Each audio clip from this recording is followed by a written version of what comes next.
What? Oh my God, we're live from New York and Texas. I am. What the hell am I? Oh, that's right. I'm Eric Tenkar. I'm exhausted. I am Eric Tenkar, your bartender in the OSR. With me, as always, on Wednesday nights is none other than Bad Mike Battalato, with which is our the my coast under new now management. I love that shirt. with the greatest piece of art Fugly ever did, the Watsy's new management shirt. Which Well, I don't know, man. I was wearing my Minions shirt, my Tenkar that's pretty good. shirt. No, you're right. The But minion this shirt. one is spot on, especially if you're a fan of the Paladin in Hell, which I certainly am. Favorite artwork from the The Players Paladin in Handbook. Hell is Satan, his two minions, Mr. Crab and Speedo Robert watch on. They watch the Paladin and they discuss how Watsy will screw up again. The next screw up Watsy had, because for those who didn't know, if you attended the Midnight Auction, Satan purchased Watsy this year, which may explain some of the issues they've had. He is not a good businessman, it turns out. Not at You all. know, if Wizards of the Coast, if Satan bought out Wizards of the Coast, I'd have to ask Satan what is his feeling on trademark and copyright infringement. But we'll probably leave that discussion for He's okay off with the all that. air. He's okay with all that stuff. He thinks it's great. He loves the Oh, okay. copyright infringement. He's all for that. Wow, we got some active chat already. And look, we already saw these guys. Sean, Joe, Yeah. I mean TXG. We saw these guys this week. So, what are you doing here? You should be getting sleep. I still haven't caught up with my sleep. I'm still a little shaky because it takes a while to reacclimate to real world life. So Well, I got home Monday. I think I took, I settled. I did all the stuff you need to do, like settle in, say hi to your animals, water and care for the garden, which was a little parched.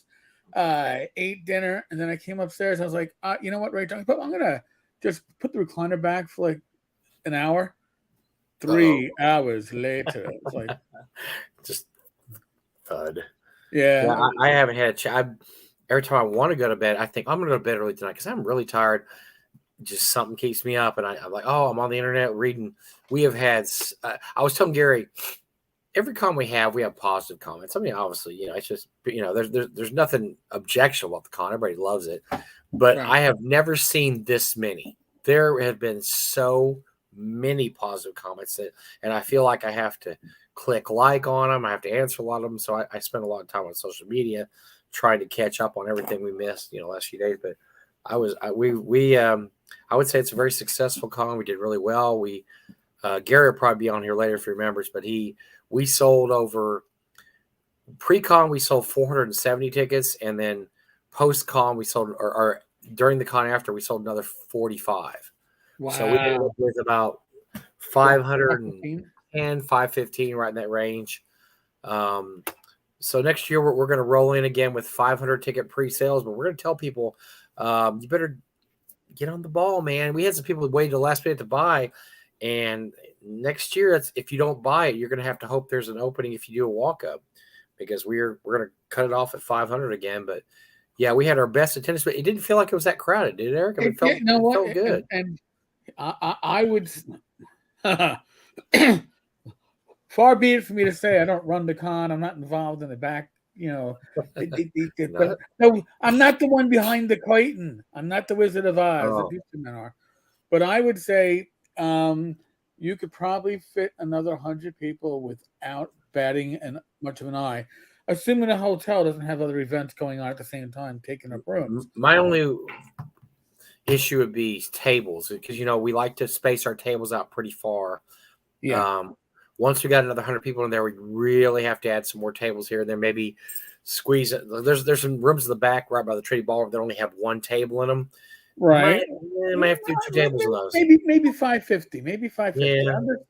I'm just saying, because listen, this was, and I've been saying this to everybody at the con, and what was amazing when people I hadn't even spoken to tell me, "Yo, Tenkar, this is like a family gathering of family I never met before." I'm like, you nailed it. It's the family you want, not the family you got. Yeah. Yeah. We might have different political backgrounds, political beliefs. I heard none of that shit going on at the con. Everybody was gracious and helpful. And listen, you might not know it from my my online persona, but I am a naturally shy individual. D&D, RPGs have gotten me past that for a large part. Being a cop certainly put me in a position where I had to engage the public, but I am naturally shy, and I was going up to people who would have that look in their eye of, holy shit, I can't believe I'm here, like a little overwhelmed. And I would just go, hey, enjoying the con? First time? Just because I was enjoying seeing so many fresh faces at the convention this time. And even you both because we were talking, like, you didn't even see Kelsey to the last day. I mean, it wasn't like it was this gigantic spread out thing. But by the way, I almost lost my voice Sunday, and I could feel a little tickling now. So I got some whiskey here to help me out. But I may lose my voice by the end of the show, Eric. So, but yeah, when we finally saw Kelsey like the last day. Well, actually, I'd seen her, but you had not seen her. But as small as it is, you still could lose track of people. I just realized I was looking at the special guest list. I did not see Dr. Scott Robinson, co-creator of Buddies and Bros, the whole time I was there. I don't know where he was hiding, but I missed him. But I think I saw every other special guest. But yeah, it was great. And like you said, I mean, you're almost forced to. It doesn't matter if you're shy or introvert or whatever. You're almost forced to kind of get out there and talk to people, meet people, because it's just that kind of con, isn't it? I mean, there's oh God, it really is. And I spoke to a lot of people who were like, and again, for the most part, these are first timers. They're like, wow, I had a really full con schedule. I think next year I'm going to play in a few less games and leave more time to socialize. I didn't get a chance to actually meet all those people I know from online, meet them face to face. Even Joe Block, Joe did great business. He did very well with his table. And was like, you know what, next year, he goes, I might just come as an attendee, just come to enjoy the con. Yeah, because you're selling stuff on the cat. It's a tough, man. You miss a lot when you're. I have a vendor table every year, and usually I have my grandson help me out. And of course, he joined the Air Force last year, so I had my granddaughter, and she wasn't available till late Friday, so I missed a lot Wednesday, Thursday. Because I'll tell you one thing about North Texas, there are a lot of vendors there selling some really good stuff. I mean, I hit Raggi's booth hard because how often do you get a chance to buy from James? I mean, I just usually find his stuff online when I can find it. I went by Joe's booth. I went by, I always go by the Blackblade booth because there's always stuff there that I don't have. And I picked up, which was right here earlier, I picked up a lot of Gabber Lux's stuff because he writes really, really good stuff. And that's where I get it. I get it every year. I don't see it over here. It's right over here the other day. Gabber stuff, I only see it, Blackblade. So, the vendors are great, but when you're working a table, man, it's tough because you have to go, okay, do I want to work my table, make a lot of money, or do I want to say hi to this guy, to, Jeff D over there? Right. And so it's tough. I was pretty good about throwing my cloth over sometimes it was like, you know what? I just got to go talk to people, and I would just throw my cloth over, and I probably missed some sales, but it was worth it, because you get to talk to people you don't normally see. Yeah. I mean, and it's North Texas. You had James Raggi, who you never see in the States unless you go to Gen Con. No, he goes to Gen Con. That's it. That's it. Courtney Campbell. Oh, my God. I think I hugged Courtney more than anybody else at the con. And yes, Courtney looks like the Mad Hermit. No, I'm just kidding. No, Courtney's great, and it was great to see him there. And he had a big smile on his face the whole time. And I was happy to see him get to a con because he just doesn't do. He's like you were saying. He's not antisocial. He's just just likes to kind of hang out on his own. But he was there, and I think he had a great time. He was talking to James. He was talking to Joe. I mean, he was just every time I saw him, he was on the move, and because there was a lot of first timers there, which I thought was great. I can't tell you how many people came up to me and said this not only is the first North Texas I've ever been to, this is the first con I've ever been to, and that puts pressure on you to create a good, con experience. Yeah. Oh, there's Jen. There's Devilette Jen hanging out, slumming. But Bob, here's the thing. James, I spoke with James. James is like, people are having fun in my games. This isn't my regular group. These are strangers, and they're having fun in my game. He was ready for people to be, bored or annoyed or disappointed, and he didn't expect that. So I have a theory. I have a theory about James, and I saw him all week. And when he first got there, he was very trepidatious, kind of like, I don't really know what to expect here. And as soon as he filled his table out, boom, everybody's there hanging out and talking to him. By the time he and his girlfriend Hannah left, he figured out what was going on. I think he was with the program because I think he thought Texas, and I've never been to Texas because he's never been to Texas. 500 people, it's going to be a bunch of yahoos. I'm just putting words in James' mouth. No, I know. But, I don't really know. Are they really going to like me? And maybe they don't, this is the Bible Belt. I'm going to run this crazy adventure. And instead, people welcomed him with open arms. They were just like, oh, my gosh, so cool to see James Raggi. And I think by about 1.5 days, 2 days in, he was having a great time. It just took him a little while to realize what was happening. And then he's like, whoa, these people are cool. And they like my stuff. And his table was right in front of my vendor table. I saw him run the same scenario 3 times. And everybody had a blast. They were laughing. They were participating. It was, everybody just had, and he was telling me that when he usually runs games, it's like you're saying, Eric, it's for people he knows. He runs games he knows, so he can get a little crazier, a little, out there, more out there. So he was trying to kind of keep it in a little bit, like, and everybody had a great time. It was probably PG-13. I don't think it was R, but there was some questionable things in there. It wasn't, for children or anything, but everybody there had a great time. They played this game, and I, like I said, I think about halfway through the con, he figured out what was going on. This is a cool place. Just be yourself. Everybody wants to see you and hang out, and that, and he just kind of went with the flow. It was awesome. I think, and I probably say this about North Texas every year, that it was the best con ever, dude. But I think that you set a new high watermark for North Texas. I really do, because, it didn't hurt that the hotel loves the con now. Before they were around.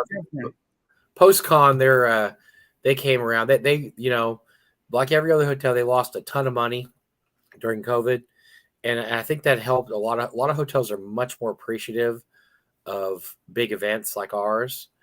But yeah, they went out of their way to do good, and we had a lot of problems with 20 and 21. Last year was pretty good.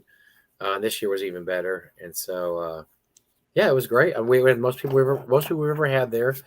The auction did great. I think it was Gary says about our second or third highest total for the auction, which helps out the con, obviously. For the midnight auction, every year it's made more money, and we made more money again this year than we did the year before. So the midnight auction keeps. I think the first year we made a couple $100 because I was just selling garbage basically. Right. Well, it's gotten a little more sophisticated. Now we're selling souls. We got into the soul selling business. I know. So we sold Jen's soul. Jen got her soul. I am beholden to Kurt Gould for buying my soul and then gifting it to me. Yeah, Kurt bought yours. Yeah, your soul was for sale. So was Jen Glazer's, and so the soul selling bit has turned into a moneymaker for us because people we found out will pay a lot of money to have a red sheet of paper they can put in a frame and hang above their desk that says they own the soul of Eric Tenkar or whoever else. Oh my God. It was, and listen, I got up early on, what was it, Friday for the podcasters breakfast? I'm sorry, 7, and I got there like 7:30. 7 a.m. is too fucking early to do anything at a convention. True. And agreed. If he does 7 o'clock next year, I'm going to have to politely decline because I can't do it, man. Oh, boy. That was kind of early. Yeah. Rich was still hungover from the night before. That was the whiskey tasting the night before. Oh, we have to talk about that, too. Ouch. I actually rewatched part of it last night. By the way, if you have, it's on YouTube, right? So you can see Uh-huh. the whiskey tasting. And Came out pretty good. I was surprised. on one hand, it was a disaster because every whiskey was horrific. On the other hand, it was a laugh riot because I don't think I've laughed so hard in forever. I mean, we were laughing so hard. Poor Chris. We loved Chris Dodge to death. He got a bunch of German whiskeys. And by the way, they've only been making Germany whiskey over there, what, 40 years, 30, 40 years? Not even. And only really taking it seriously in the last dozen They years. haven't quite figured it out yet. So he had not tasted any of the whiskeys. And there, I'm just setting it up for you. Go to YouTube and watch it. So Chris had not tasted these, and havoc resulted because it was unpleasant, to say the least. But that was fun. No. We had fun. We had fun there. It was great. Yeah. No, Bob, Rachel was not relaxed. Rachel had the room spinning, which, having talked to others who had the bad German whiskey, was probably we got off lucky. We got off very lucky. Yeah. At least 2 people got physically sick, like vomit. Well, 3, but I soldiered through it. I just had to make repeated stops back in the hotel room. Well, I was heaved when I smelled your pickle beer. I was this close, and I was sitting right next to you.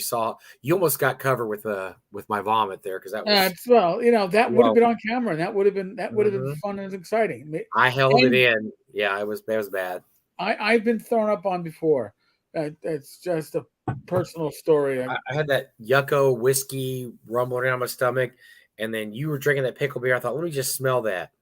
And it hit me. It would smell like pickles and old dirty beer and like somewhere behind like an alley with a dumpster. And it like all these smells came together and just like.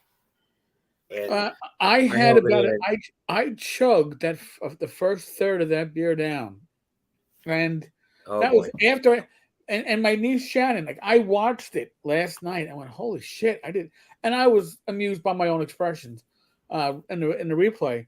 Then Shannon's like, Uncle, what were you laughing about? I'm like, here, I'll show you. It's Uncle drinking pickle beer. And afterwards, from the mouths of a 12-year-old, why would you drink that shit? Yeah. I was like, she's absolutely correct. Why would you? I did it for the show. I did it for the channel. I did it for all of you. Did it for the ratings, man. We did it for the ratings. That was fun. That's that's turned to an annual event. That's been a blast. I don't know though. Chris Stodgel has a long way to go to get back on top. He's got to wow us next year because that was a tough one, man. That was a tough one. Well, Jim Kitchen is promising to bring it to a new level in 2 years. He's going to supply the whiskeys. Well, now Chris told me he's going to do Texas whiskey last year. And as a Texas whiskey connoisseur, I've never tasted a bad Texas whiskey. So the worst Texas whiskey I've ever tasted is above average. So there you go. So we'll be okay with Texas whiskeys. I don't think Chris can screw that one up. I guess we can see, but no, it'll be fun. Chris will be okay. Showing the pickle beer is exactly what it advertises itself as. Exactly your own. Very true. Fault. It's a beer that tastes like pickle juice. Yeah, that's absolutely true. Yes. And yes, Evil Cheese, the aftertaste is forever. If you watch the video, you will see. I asked if there was a spittoon nearby because I wanted to rinse my mouth. Not just rinse and swallow it. I wanted to rinse and spit. That's how offensive it was. But yeah. Oh, it's awful. The show must go on, man. The show must actually on a certain level, I'm afraid I didn't puke, only because that would have made it most memorable episode. So let me know. So what games were you in this year? What games did you join in? We were in Chris Clark's Fuzzy Heroes. That was Thursday, and that was a lot of fun. And classic Chris Clark game, yes. Yep, Race didn't know what to expect. There was some role playing going on in it. People played it well. It was his bad dad puns top everyone else's bad dad puns. It was. I can't repeat them because I'll never get them right. But he actually made riddles out of bad dad puns. And Yeah, no, that people don't solve that shit. No. Then let's see. Mutant Crawl Classics with Ian. I Ian believe McCarty, that yeah, probably that was good. Friday. Hmm. That was a blast. We did a funnel. Had a great time with that one. And then Saturday we had Top Secret with Merle. Oh, the administrator himself, Yes, Merle Rasmussen. 8 o'clock game. We got there at 8:03, and Merle's like, we've been waiting for you to start." It's like, He's a stickler about being on time, isn't he? Yeah. yes, he is. Some son of a bitch. Um, but no, I had a great time. I went to the small publishers. Hmm. I actually missed the legal one, the legal seminar I about like, missed every seminar except for I think I missed them all. I heard there was some really good seminars. The couple guys came by and said Greg Gillespie's Mega Dungeon seminar was incredible because they said I heard the same. it was less about Mega Dungeons and more about writing in general. And a guy showed me he had actually taken notes. And let me tell you, there was some really good advice on there. Greg has some excellent writing advice.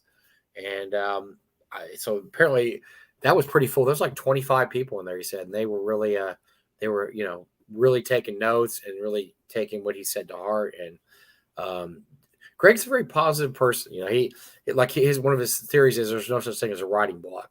If you're Right. writing and you're on section 5, nothing's coming, then you move to section 6 or 7 or 8. You just write. And so, which is very true. I mean, that's good advice. But he had a lot of other good advice too. And by the way, speaking of which, his Dwarrow Deep won the Three Castles Award, so he kind of knows what he's doing when it comes to writing. So it's a Dwarrow Deep's really good. I have a copy. I've read it, and we're actually running it. So yeah, it's a good thing for him to give advice. I didn't get that seminar. There was a few seminars, and I missed them all, man. Missed all the publishing seminar with Skeeter and Zach and small publishers, and then I missed the legal one with Mark and Matt Finch, and Can you unfortunately, really take Skeeter's advice? as long as it's not about like drinking or mixed martial arts, it's okay. Yeah, but like they were good because after they gave their spiel, they opened up the floor not just to questions, but to comments. And one thing, Yeah. because people were asking about like advertising and like Facebook ads, and I was just like, listen, Mhm. you've got access to free marketing with many YouTube channels, not just Right. ours, okay? But many of these channels love to have guests on to talk about their projects and then talk about other stuff. Again, we don't. Mike and we have to beat this into the fucking dead horse. We don't do interviews. We don't come on and No, we deliver don't. Yeah. questions We're not going to or say yeah, how talk about your latest project and how no well although we do kind of do that, but yeah, we wander off into the woods quite a bit. yeah, We like to invite someone on the show, and we do a certain show, and why don't you join us while we do our show? That's what we do. And like we had Kelsey on, we had her on. People were like you didn't interview her. Like no, because we don't interview people, and and we got a lot of new people that had never seen us before. They didn't understand what we were doing. Like why are you guys talking too? Because that's the way our show goes. It's by the way, speaking of Kelsey, dude, absolute sweetheart. I oh mean, my god, she and her wife are awesome, and she is going places, man. I sat in one of her games. I sat off to the side for about an hour and watched her run it. She is an incredible DM. She had the whole group in the palm of her hand, and they were having a blast. And I didn't see her other games. She ran other game or 2 games. I can't remember. She ran 2 more, I think. But she had the same scenario over time. So right? yeah, she's awesome. I mean, and she had a blast, and we expect to hopefully have her back next year. She said she's definitely going to come back, and she had a ball, and so I can't wait to see her game hall. I mean, hopefully we can see her game hall. And game halls, we were 500, they're 6,000, so it's going to be a little tougher to run into people. But Right. yeah, she was. I love meeting Raggi for the first time. I'd known Raggi online for probably almost 20 years, And then, of course, I've only talked to Kelsey online. Of course, we had her on the show, but we exchanged not emails. We exchanged Discord, what do you call Discord messages? Discord accounts, whatever. Yeah, I mean, it's not PMs, it's not Messenger, it's not emails. I guess it don't is a know. PM. Maybe it is a PM. Okay, we exchange Discord PMs about once a week or so, just and so I've never met her, and she's exactly what she presents. I mean, she is very enthusiastic. She's very knowledgeable, very intelligent. I'm not surprised her Kickstarter blew everything away with the 1.3 million. I mean, she is, and people were really happy to talk to her. She talked to anybody that wanted to come up to her and talk to her. She's humble. She doesn't have a chip on her shoulder. No, and you know what? Honestly, she doesn't appear to have any agendas either. She appears her agenda is running great games and writing great stuff. And just being approachable. And that was the great thing about it. I mean, listen, I had a great time talking with her, and we probably, just like after we had our 3-hour live stream, and we still talked for nearly an hour afterwards. I could have talked with her for much longer than we did, and then I was like, "Fine, like, listen, you've got other people that are going to want to, spend a little time with you. Go forth and." So I'm going to read her note. I just remembered. Yes, I said Discord. Like, I sent her a message yesterday. Here's what she sent me. It's not private, so I'm just going to let you. This is her. This is how she is. Mike, it was so lovely to meet you in person finally, and Gary and everyone else at the con. Smiley face, of course. All right. Thank you again for having us there. I'm totally down for a 2024 return. That would make me so happy. I mean, these are all exclamation points too. Yep. This time we will have enough time to book at the Westin, because she forgot to book her hotel room this time. We got her into the Westin though. No worries at all about this year. We stayed at a perfectly nice place. It was very comfortable. Super excited for Gamehole Con and to organize more Shadow Dark games for next year. We hope we see even more of them. That'd be amazing. Please tell Gary thank you so much for all the hard work at the con. You're both amazing. Every sentence exclamation point. That's exactly who she is. She is awesome. She is, yes, because we talked about how there were other people running Shadow Dark at North Texas, which she blew her away. And I can only imagine what it's like to write something like that and then walk into a con and everybody's playing it. It's kind of like Matt Finch, did Swords of Wizardry, and then he walks in a con. There's all these Swords of Wizardry games. I mean, I don't even know how you would feel with that. It's got to be a great feeling, to say, wow, these people are playing my game. This is pretty cool. Oh, definitely. And by the way, when we weren't paying attention, Greg Gillespie snuck in. He did. He did. Mr. 3Cat. By the way, Greg's one of only two people that have won both of our. Now, there's been several two-time winners. Ben Burns, not Jeremy Crawford. Oh my God, the Stars Without Numbers guy. I almost think Jeremy Crawford. And then, but yes, we debuted our brand new award this year. We used up the 10 statues of our other award. So Ben Burns got one of the new ones last year, and then Greg did this year. So they're the only two people that have an old and new award. So. Thanks to it was I'll just say, since Greg's here, the judges were blown away by the great writing that we had this year. So we accept 6 entries every year to be judged, and we usually have about really honestly like 8 or 9. We don't have a whole lot of things that are submitted because most people have seen past winners and they're intimidated, like, I don't want to enter anything. But we had 15 entries this time, which means we had to cut out 9 of them. And the steering committee had a hard time because everything was professional. I mean, there wasn't anything that wasn't unprofessional. Like some years you get something that's like a piece of paper stapled together. I mean, we got some really bad entries years past, but now everything is professional with good artwork, good writing. So it's really just degrees of, well, this is good, but this is great type of thing. Well, this is even better. And a lot of the things that were submitted this year, you'll notice, were really big, thick books because it's hard to, when somebody like Greg Gillespie or Ben Burns or, Necropolis by Mark Greenberg is submitted, it's that thick. It's really hard for just one module to win. You're going to say, well, these guys did so much more work. So we really didn't have anything very small submitted. Everything was a book. And And the judges, there were several returning judges this year. They all said this was the most talented group of writings they've ever had to go through, and they said it was very tough. It was a very close contest. But yeah, Greg won for Doro Deep, so congratulations there. Well deserved. I mean, on one of the judges I won't name said, what usually happens is you have 6 entries, 5 or 6 depending on the year, Right. and you have like 1 up here and maybe 2, and everything else is kind of like drops. It's down here. He said this time it was like 4 up here, and the other 2 were like right underneath it.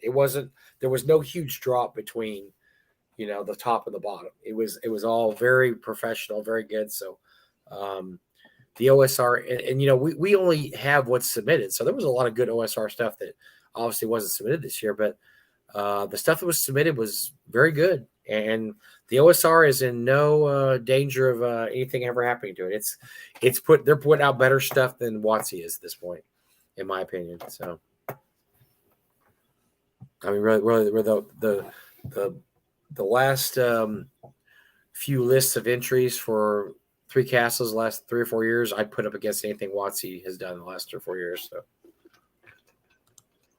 Because all WotC's really done is taken old first edition modules by people that they hate, they've already said they don't like, and redone them for 5e. that's like the best releases they've had the last 3 or 4 years. Hey, let's do something about Saltmarsh, or Giants or this or that. That they don't really have too many, and their original ideas really aren't very good. So, well, they're under new management now, thanks to Satan. So, yes. Well, yeah, we're gonna. Satan has told me they're gonna keep on the same trajectory. He said something about he enjoys downbound trains, and so he wants to keep this thing going. Well, there you go. Consistency is where it's at. By the way, Emperor's Choice. Hey guys, yeah, we thanks for the donations you made. We auctioned off the bloody Arduin T-shirt, and do we auction off a coffee mug too? I think I had one of their coffee mug too. Maybe it was in the silent auction. I can't remember, but yeah, we had some Arduin stuff there. So thanks very much for the donations, guys. We really appreciate it. But you got to get out to the con, man. You guys would love it there. Tammy wants to know which titles made the initial cut. So the 6 entries this year, I'm going. I mean, I've written them down 100 times, but it was Doro Deep by Greg Gillespie, Necropolis by Mark Greenberg and Bill Webb, based on the original Necropolis by Gary Gygax. Dungeon Encounters by Ben and Bill Barsh. Corsairs of Cthulhu by Ben Burns. And Swords of Cthulhu by Joe Block. And then Jungle Tube of the Mummy Bride, the DCC version by Levi Combs.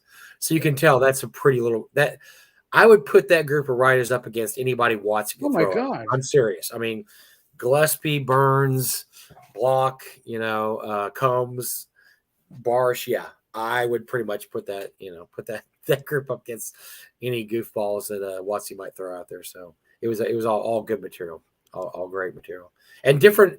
And what's cool is different genres. You had D&D, you had Call of Cthulhu, you had DCC, and some of the books, like Real Dungeon Encounters, is really kind of content neutral in terms of it's a giant book just full of lists, and it's great for populating dungeons.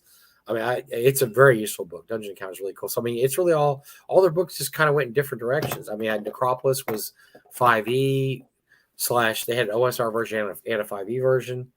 Joe Block Swords of Cthulhu, which was basically, which I think is a cool, and some of the, and actually most of the judges got what Joe was doing, which was basically, it was a homage to the Orange Spine stuff. And it was like, if this had come out in 1985, this is what it would look like. It perfectly mimics that style. Perfectly. Down to the font, down to everything. So there were some judges that really appreciate that. So, this is exactly like a Yellow Spine book from 1985, which is exactly what I think what Joe was shooting for in that one. Oh, definitely. But yeah, they were all good. All good. The judges, said they was really tough. But there was really 2 that really stood out. And and everything else was kind of still high, but not as high as those 2. And the judges, it was tight. It was a very very close vote. But I'm glad I don't have to vote in those things. I mean, honestly, I have problems. I mean, because I just think so many things are so good. It's hard for me to just, one thing I like Jeff Grubb from your man crush Jeff Grubb, who you love, is he's a judge every year. He is extremely good at basically reviewing stuff, and he'll go over like, well, I like what this one did.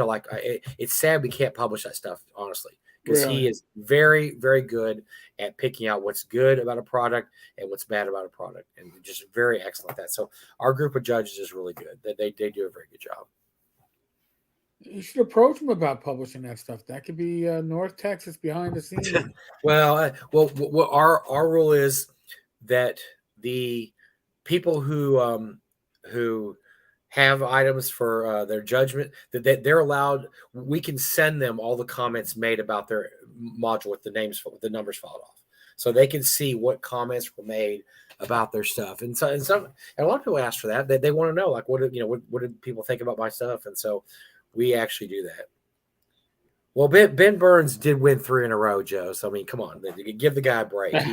He's a machine, but he's got a even Tom Brady lost a Super Bowl here and there. So RPGO reviews, definitely make it next year if you can. I've been saying this since my first North Texas, that Texas is my home away from home, even though I'm a native New Yorker and I live in New York, because it's just such a friendly environment at the convention. It is spot on. Yeah, everybody talked about that, how it was just like a family, and they had a blast, they had fun, and they would go, hey, I want to go eat barbecue, and 5 guys would jump up, let's go, and they would just go find a barbecue. I mean, it's just a very friendly atmosphere. It's very low key. That's what I told James. I said, because he confided in me. Well, he didn't really confide in me. He just told me that he said, I'm kind of worried about running adventures here because I just don't know what to expect. I keep feeling people are sitting down at a table and they've heard about James Raggi and they want this to be the best adventure they've ever done. I said, James, don't worry about that. It's very low key. They just want to see you at the table. They don't care if it's the best adventure ever run. They just want you to run them an adventure. That's what it boils down to. And everybody had a blast. Everyone that I saw at his tables, they had an absolute blast. And I think James had a good time too. So the RPG overview you're gonna make me compare Gary Con with North Texas. Here we go. All right, and I'm gonna. Eric's on the spot now. I'm on the spot because you're putting me in the corner there, and I've been to the major cons of Gamehole, Gary Con, North Texas. Gary Con is certainly a bucket list. You got to go. It is Lake Geneva. It is Gygaxian. It's a Gygax family reunion is what it is. Yeah. And you get to participate. You get to be there and hang out with a Gygax doing a family reunion. But my last year was 2019. Mine too. And it felt like it was bursting at the seams. Very crowded. And I'm a New Yorker who was used to taking the subways. And I was like, I'm getting claustrophobic here. Yeah, it was very crowded. Can't get through the hallways without having to blade my body constantly to move around people. Now, as somebody who was working a booth for Frog Guide at the time, I would never go back as a vendor because they have the vendors now like a 10-minute walk away from the rest of the venue. All the way in the back. Yeah, way back there.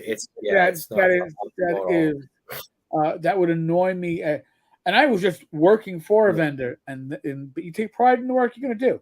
So I have an issue with that. Now, that being said, North Texas has about the same number of special guests as GaryCon for the same, so where are you going to? Listen, North Texas doesn't have people like, they had Satine. Satine used to walk through the vending hall with her entourage. It was like I was waiting for somebody to. Yeah, we don't do entourages. Was trailing like her, or even Ernie would have an entourage of that circle of protection from geeks and gooks. Because you couldn't get close because the circle moved with him.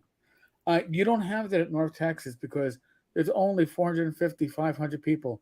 You can approach the special guests. They are not going to be monopolized by others. Not saying that Gary Con is not a great con. It is an awesome con. But also, the venues, by its very nature, kind of limits you. If you don't drive and you're not local, you're screwed. And I drove the last time I rented a car, but before that, I would Uber it, and that was stupid as hell. Because you really getting to the con was never a problem. Getting back to the airport was a problem. Gary Con is in the middle of nowhere. Yeah, Okay? Lake Geneva is really a little city in the middle of nowhere. It's very true. You know, that is an issue.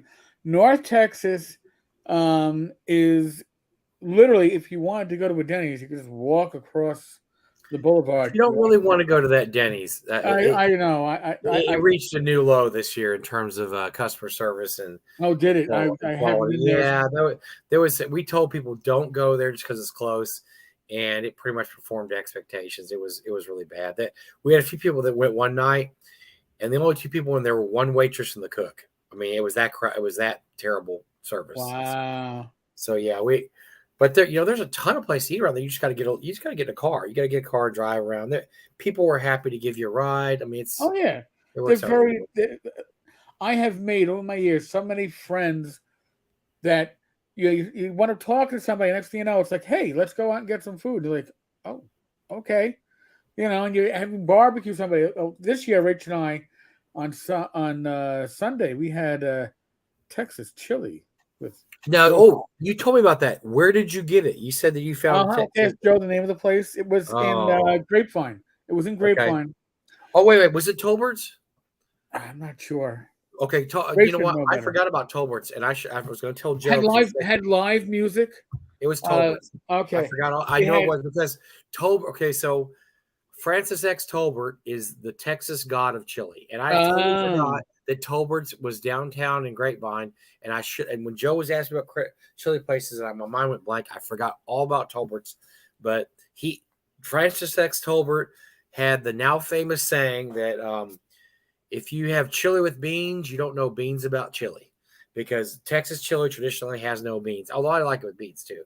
Well, but we all had the Texas Red. Yeah, yes, that was Tolbert. I can't believe couldn't remember that name. But that they do have very, very good chili there. It's excellent. I'm glad Joe found that, because I absolutely forgot about Tolbert's. It was very good, and the prices were very good too. Mm-hmm. The three of us ate along with my two beers for what would have cost us for two people in New York. They have live music there. Two of the bands that play there, I went to high school with them 40-something years ago.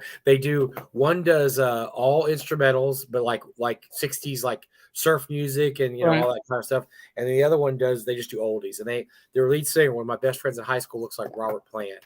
And they do a lot of Zeppelin and stuff. So I go there, not as much as I like to, but I'll go there with their playing one night because it's like old home week, and we all get to hang out with them. But yeah, it's good. Grapevine's close by. There's a lot of stuff to do there.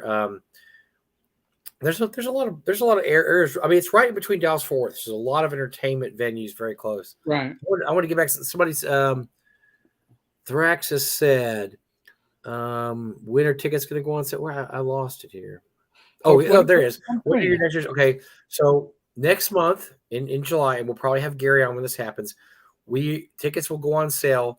Early bird discount only available in July. After July, you're paying full price, which is $100 a weekend, whatever. You're going to want to buy your tickets in July. Why? Because number one, we will probably sell out next year. We came very close this year.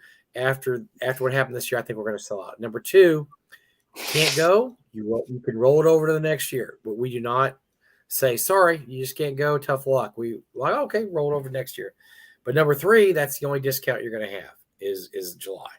So I don't know when hotel reservations go on sale. Probably not till later in the year.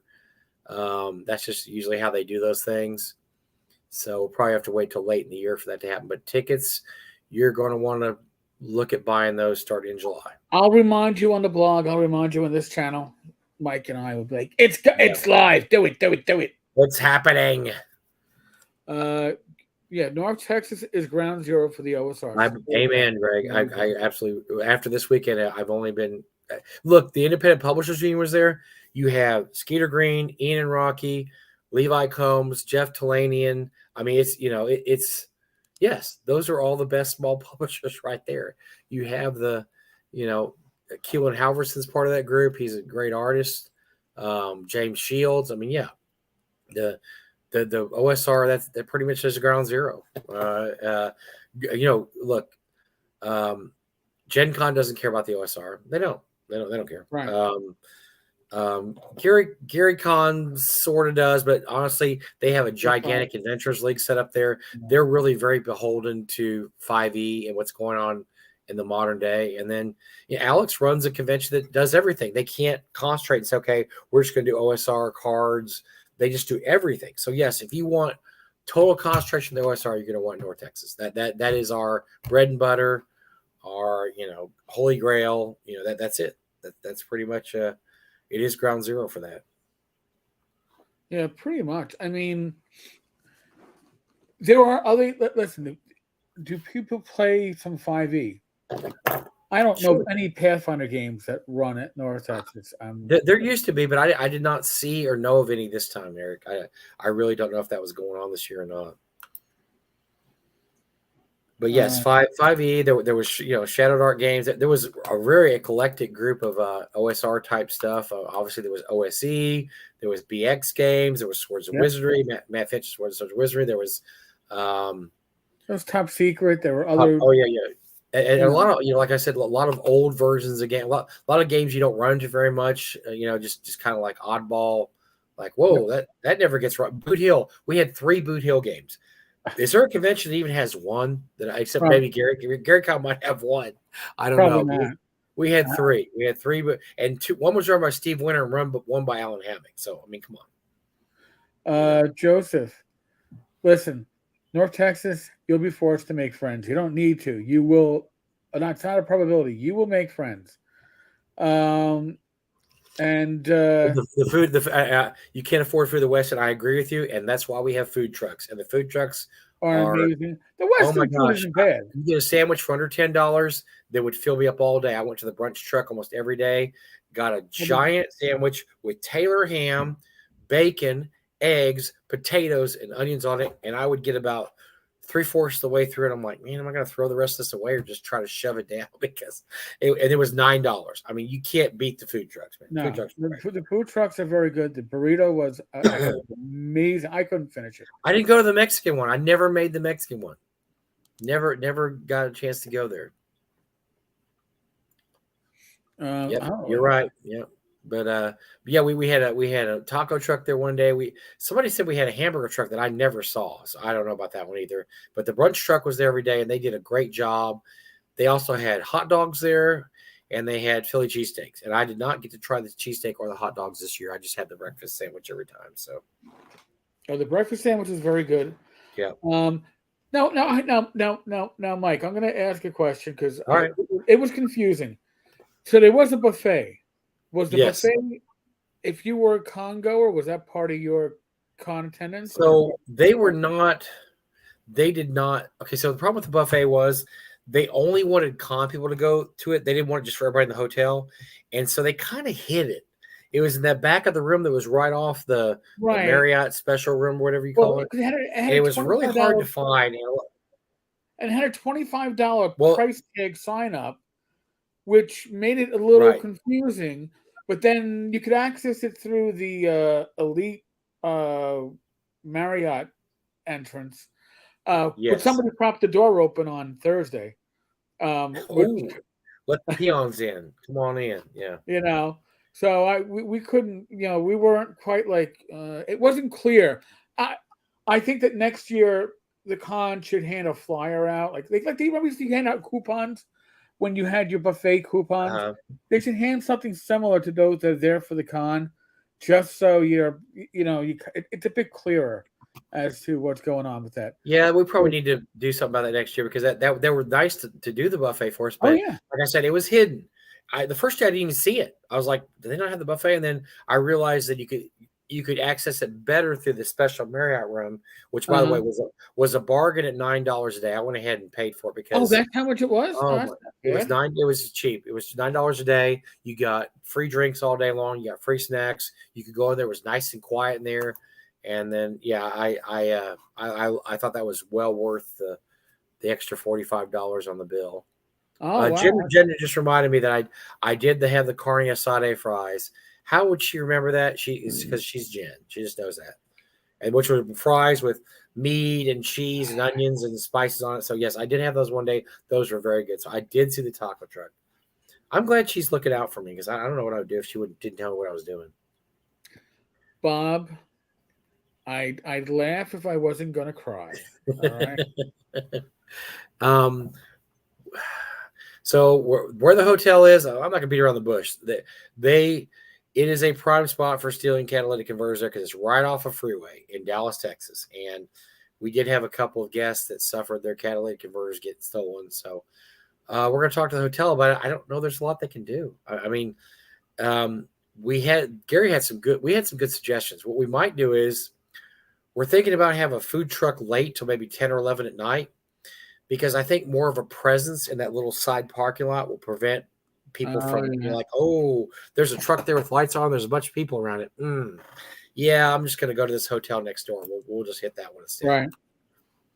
But catalytic converter theft is huge, not just in Texas, but all across the United States. And unfortunately, we had a couple people get hit with that. But there's not much you can do about it. I mean, except not buy a Toyota, I guess. I mean, that seems to be the car of choice is Toyotas. Apparently, they don't put the years from like 2008 to 2018, they don't really attach their catalytic converters very well, and they pop off in about a minute. So the barbecue truck never came. They canceled on us. We will not ask them back. So we are going to find a true barbecue truck next year. We have plenty of time to look for them. The sad fact is food trucks are sketchy, and they sometimes just don't show up, or they will cancel at the last minute. Because they might be going to our event, and then let's say something like a wedding comes along, and they're like, "Oh yeah, we'll cancel these guys. We'd rather go to your wedding or your school graduation where you're guaranteeing us 3,000 people will show up. We'll do that." And so yes, when you only have 500 people are showing up at an event, they get real like, I don't know if I want to come.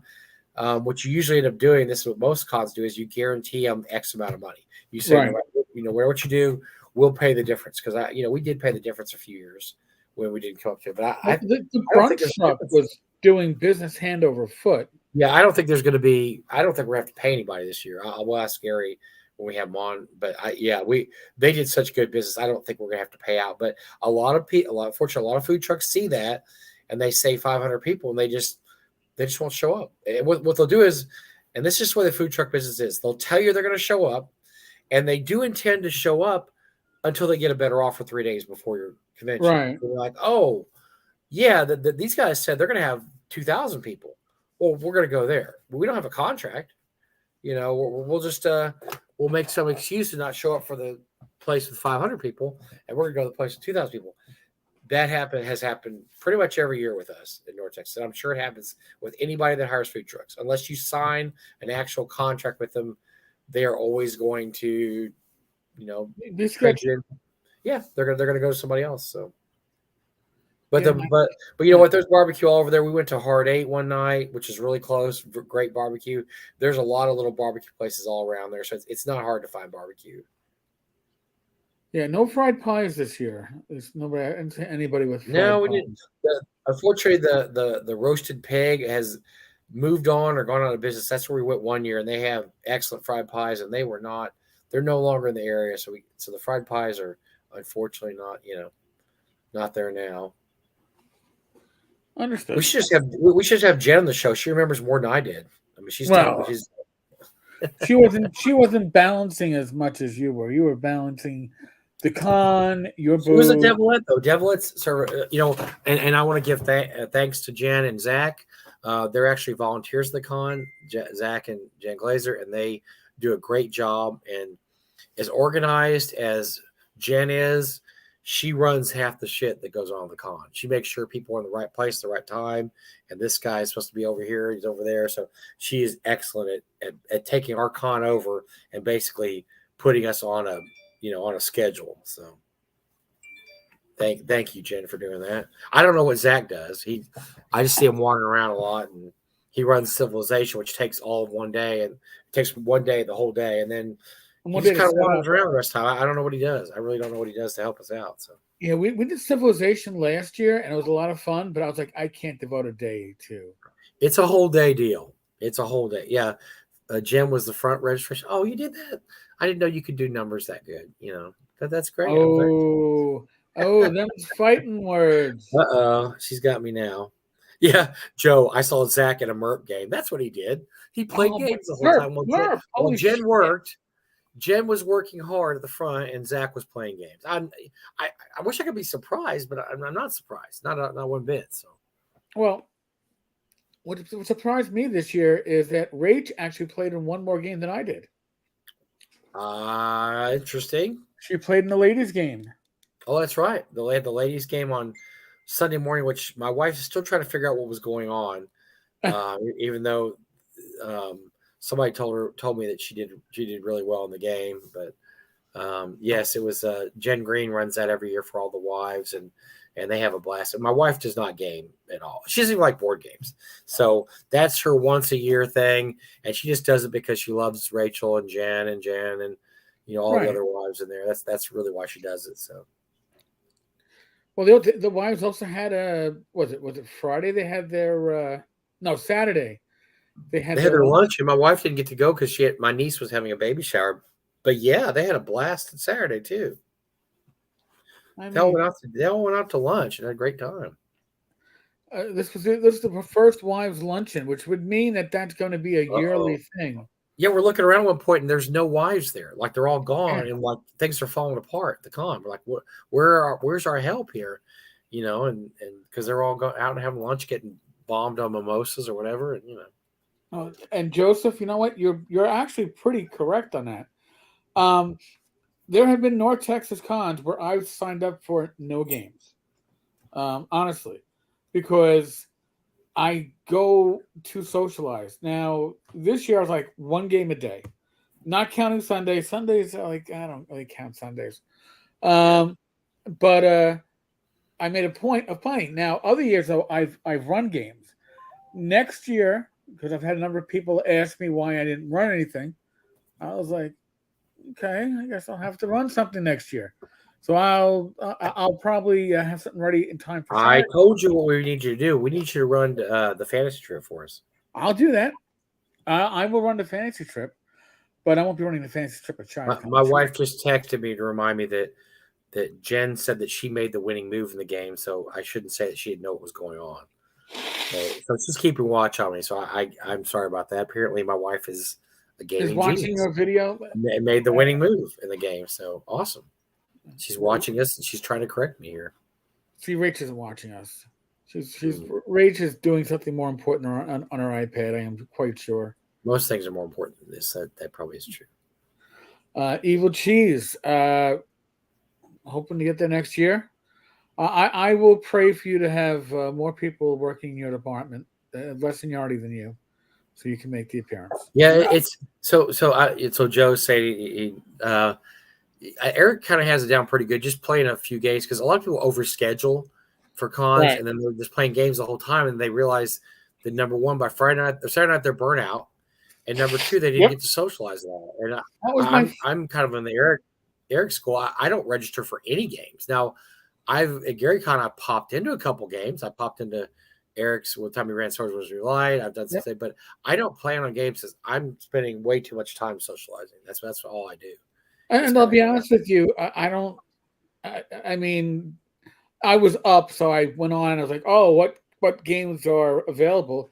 Because I didn't register for anything early for Rach and I, but the April 15th cattle drive, it's kind of like, that's okay. You got to be right on the spot and get that game in. Or you can pay $5 before and get the game you want. but here's the thing though. I go to conventions to see people and meet people. Yeah, me too. Me too. And I'm not saying I had some excellent time playing in the 3 games that we did playing, and that's probably about the perfect pace. And by the way, my suggestion, especially if you're gonna be like, because remember, I was doing a live stream every evening. So Wednesday, Thursday, Friday, Saturday, I had live streams at 8 o'clock 3 nights and 9 o'clock one night. So nighttime games are verboten for me. Okay. Right. But my suggestion is if you're going to play in a game and you want time to socialize, try not to get into a game later than 12 o'clock. Right. That way you're done by 4. You're ready for when people start going out to dinner. You can get into the dinner crowd, and then you come back from dinner, do what you got to do, maybe get into a pickup game, and then you're ready for your time at the bar. I would honestly say that I would never do 3 games in a day ever. That's just two's a lot, but 3, I would not do that because you really just kind of go in a room and don't come out the whole day, and then you're like, you don't. I've known people that overschedule and they'll do 3 games a day, 4 days, and then you don't even see them the whole time. Like, oh, yeah. Okay. Well, that was my first North Texas. I was doing it like I did my one Gen Con back in 93, 94. And then it's like, by the time Saturday night got to us, we were supposed to be, I think it was, Michael Curtis was running the game. It might have been Dallas. Okay. And it's me, Rach, Tim Schneider, Rich LeBlanc, and I forget who else. And Michael was worn out, and we all agreed after like 10 minutes of sitting at the table. It was like, so why don't we just take this to the bar instead? Yeah, because you do wear yourself out. Yeah. And I like to have my time to just walk around, look at the tables, talk to them. I mean, I was a pain in the ass to all the vendors because I was constantly asking people like, sure, like, how's business? How's it going? How's it? I mean, James, basically better numbers than any con but Gen Con for him. I heard that from a lot of vendors. They did really, really well there, which doesn't surprise me. It's a big buy. People come there to buy stuff they don't normally find on the shelves. Yeah. And, and then there's not a lot of cons in the Texas area where they have a lot of those, that stuff. I mean, I carried, which by the way, I still need to settle up with Greg, but he brought 5 copies of all his Mega Dungeons and 5 copies of his Monster Book. And I walked out of there. I think I have 3 copies of Highfell, and that's it. Sold every single one of them, $60 each. Really? People there were, yeah. Yeah, that's before he won the 3-cast sword. He was about sold out then. I mean, people go there to buy stuff, man, and they want to buy OSR stuff. Well, I mean, again, it is the OSR Con. You don't have people selling knives, or I don't know, medieval reenactment. Weapons like you do at other conventions. You've got people selling gaming stuff. It is focused on gaming. I'm yapping, and I think Bad Mike has frozen. Because I was like, there's no way Mike is not interrupting me at this point, and Mike has not interrupted me at this point. Michael, if you can hear this, you are frozen. Snapping my finger, see if Mike unfreezes. No. Hell froze over. Yeah, well, the devil froze over. Satan froze. All right, Mike has currently dropped out. There's a reason why I don't do solo live streams, because I have to banter constantly. But I will put up something that I was showing to Mike earlier. And this is a picture out of my kitchen window earlier today. And if we're talking like things that are proper for weird role playing, that's a Martian landscape. Mike is back though, and he's got moving. Booted, man. I guess we're using up too much bandwidth or something. I got. There's actually storms rolling in here, so that might have something to do with it. But yeah, I saw that. How often is it true where the air in your neck of the woods is worse than mine in Texas? Usually we have air warnings this time of year where they tell you, please, if you're over 60 years old, don't go outside. If you breathe it in, you're going to die. I mean, it's usually terrible. So yeah, those fires are. Oh, man, that's awful, man. Yeah. Jen says because you didn't listen to Christy, he froze. That's partly true. Now, if you want to get stuff for the auction, do I wait for the con or can I send it throughout the year? I mean, you can send it throughout the year. It's probably better, as a matter of fact, because what happens is we set up. We have a silent auction where we have probably about a dozen items, a dozen lots a day. We try to get rid of stuff that's not the best, but we still get some high prices on stuff. We had a really nice Space 1889 lot that did really well this year, but it's best to set it during the year. We have that. We have the raffle, which we all usually give away, kind of nice stuff, but more common things. And then we have the live auction, which typically is high ticket items. I mean, really high ticket. We're talking. We had some Darlene artwork that went for $5,000 this year. We try to get the best of the best in the live auction. So what happens is we have everything set up. We have all the auction sheets printed out, and then the day before the con comes, people start bringing these boxes of stuff. I'd like to donate this to the auction. We don't have any room for it. We're like, okay, well, we'll do it next year. Well, you can't. Well, this year, no, we can't. We had so many things donated at the con this year. It's unbelievable. So to prevent confusion and help us out for next year, it's really good to donate stuff during the year. To contact me, and I can give you my my mailing address, and because it's just it gets so. There's just so much stuff going on right for the con. And Eric, you went by my booth. There's a big giant pile of boxes back there because people are bringing stuff in to donate. Oh, yeah, I know. I saw that. And you're just like, what can you do? I mean, I did pull out a couple items I thought were good for the auction, but even then I'm like, well, we already have enough items for the auction. We have plenty of items. By the way, the auction is going to be extended by 30 minutes next year. We usually an hour and a half, but we're going to do 2 hours because of that, because we have so much stuff submitted and we don't have time for it. Well, we should have time for everything next year. We're going to have another 30 minutes add on to the auction. So, all right. So Eva Cheese found an Oasis of the White Palm for 25 cents at the Stormville Flea Market, which I've yet to be at. That's I have yet to make it there. Although I have seen on one of the shows we used to watch, Flea Market.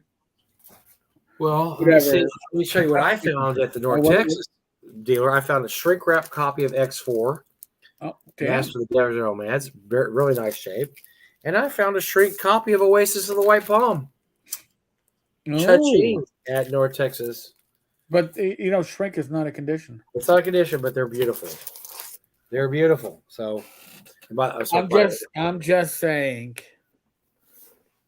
This was the module we had on sale, and it's almost sold out because we sold about 80 copies of the con, and I announced today it was going on sale. And I did stick a couple of copies aside, but we've already had about nearly 100 orders. So we're probably going to sell out of that one, which is great because all that money goes to the con. So that's awesome. Right. But there's some. I walked over to David Donahue's booth at the corner, and I'm just looking through a box, and there's a strategic review, one of the later ones, $10. I'm like, David's supposed to be 100, and you just put 10. He goes, no, I don't know, it's like $10. I'm looking at the only thing wrong with it is it was folded in half because I used to mail them. There's a mailing label on the outside. Right. It has a crease in the middle, but otherwise it's a perfect example of strategic review number 5 or 6. I can't remember which one. So that was great. And then when Joe Block was leaving, he brought a bunch of Dragon magazines. He's like, I need to get rid of these. I gave him some money for those. So I got to dig through all the Dragon magazines I got from Joe Block. It was a big giant run of Dragons, two boxes worth. So I know. I actually you get some good stuff, man. You find some good.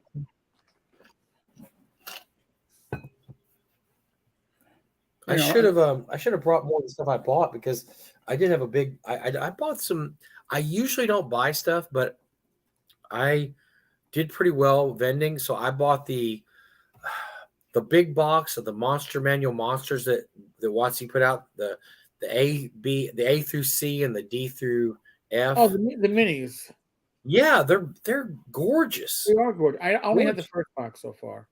They're pretty cool.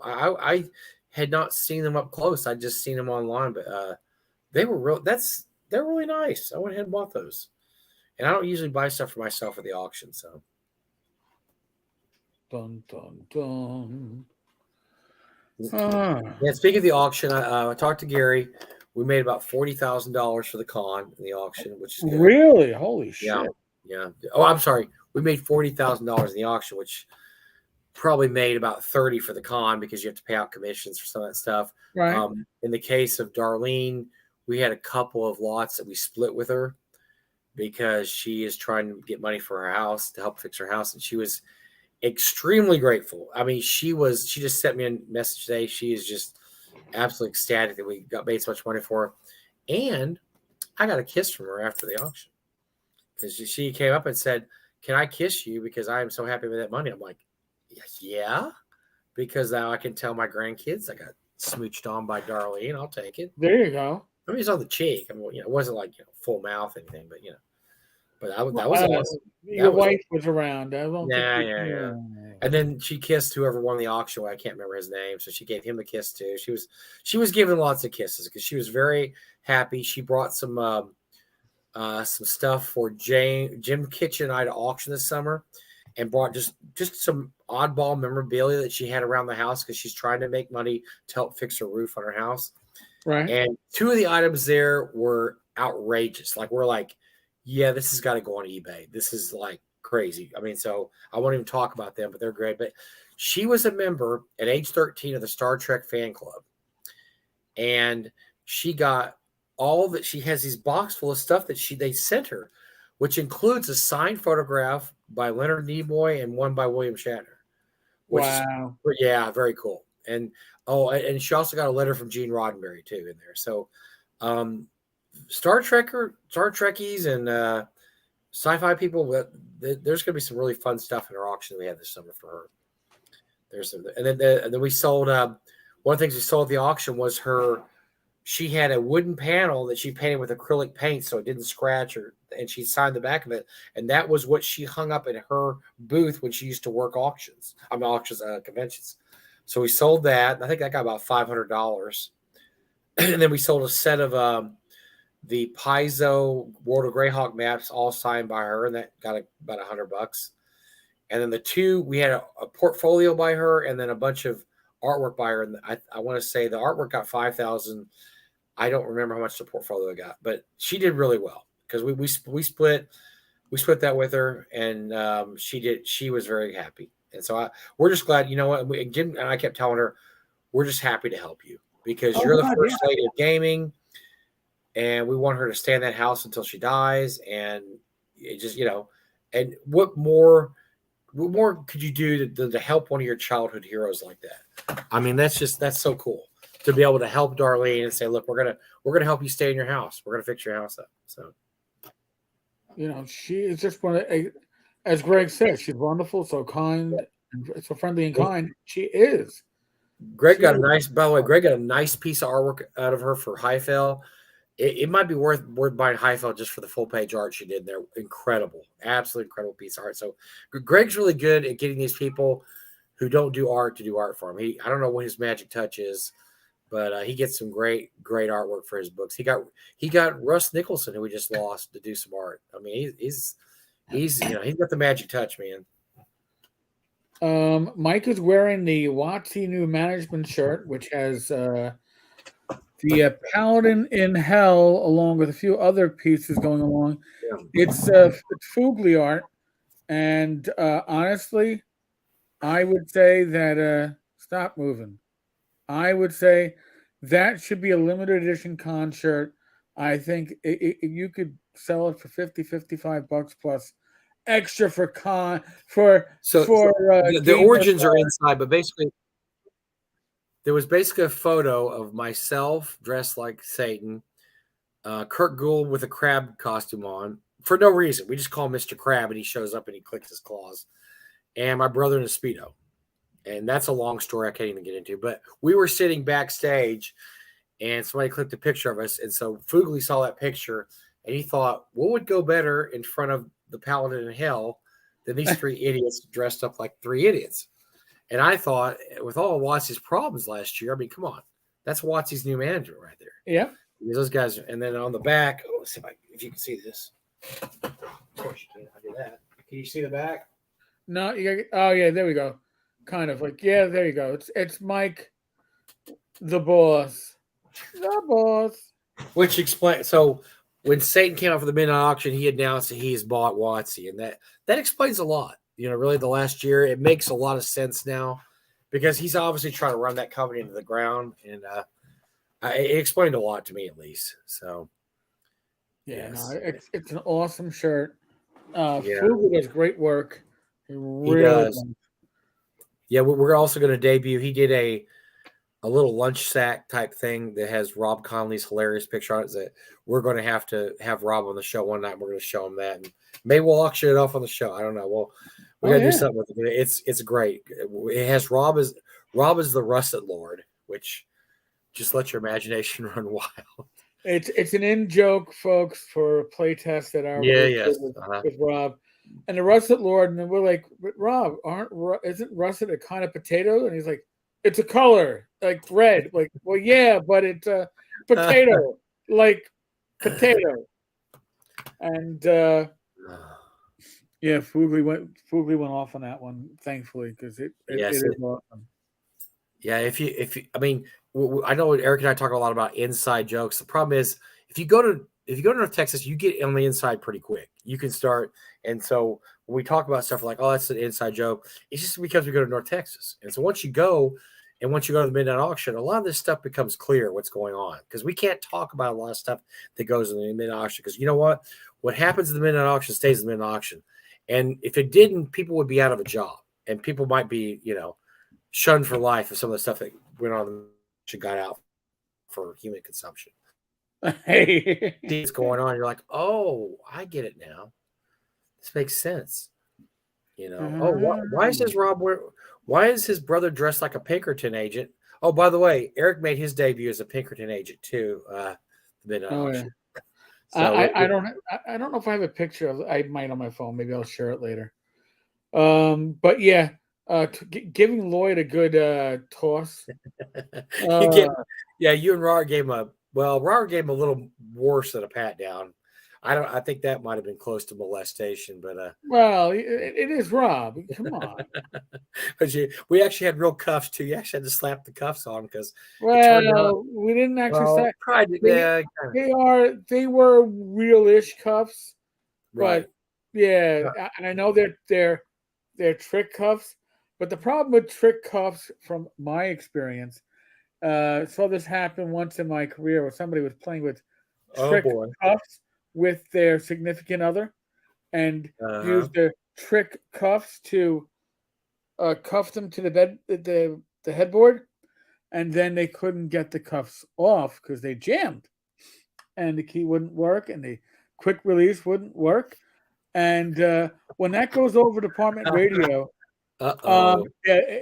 I swear to God, I think every patrol car in the borough showed up at the location trying to get a picture of it. This is back in like 2000. So, yeah. Oh man, that's hilarious.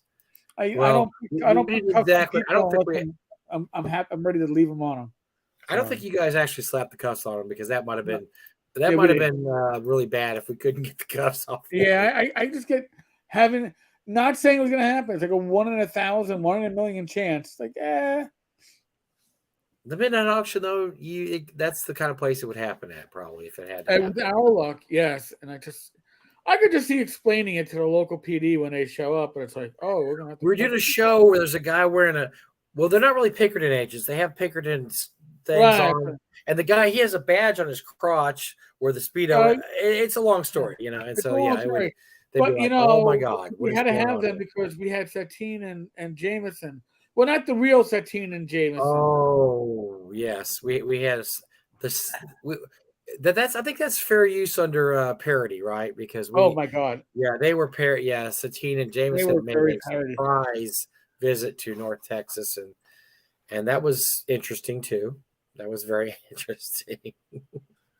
To have Satine and Jameson there. Their big comeback is going to be next year, maybe. I don't know. So They tried to do the comeback there. I don't think it went well. I don't think people were very receptive to them. So. No, and well, part of it is we're getting into the watch you stupid. Remember, Satine was their community manager for a while, or Yes, manager or whatever. She wholeheartedly threw her new husband under the bus. I mean, like, can you back the bus up just a little bit more because you're not really positioned properly to crush his chest and his ego? Can you just come back a little bit more? Now, having said that, from what I read, he was probably a little more responsible for their issues than she was in terms of he really, for as little talent as he had or has, he really thinks he's a badass. Yoga guru. He thinks he's an absolute badass. Yeah, but here's the thing though with that whole bullshit. She either was willfully ignorant or an enabler. There's no way she had no fucking clue. No, I think you're right. I would agree wholeheartedly. I mean, she knew what was going on, but he apparently treated people a little worse than her, and he apparently tried to get people into shall we say, sexual situations too, which I didn't hear that. I haven't heard that charge levied against her, but yeah, he was apparently putting the pressure on a few people. You know, so yeah, he look for somebody. Look, if you have very little talent, like myself, just stay in your lane. Stay in your lane. Your lane's fine. Your lane's going fine. You don't have to worry about too much traffic. Nobody's running. Just stay in your lane. But everybody else is going faster, Michael. Look at them. Look. Jameson and Phoenix just tried to jump out of their lane. Like, they didn't just jump out of their lane. They tried to go like 16, rows of traffic out of their lane. And I just think it horribly backfired on them because look, even Luke is not really. I mean, he married him at Gen Con or Gary Con. I think he's kind of backing off that. He doesn't. Let's just say Luke doesn't put that on his resume. Okay.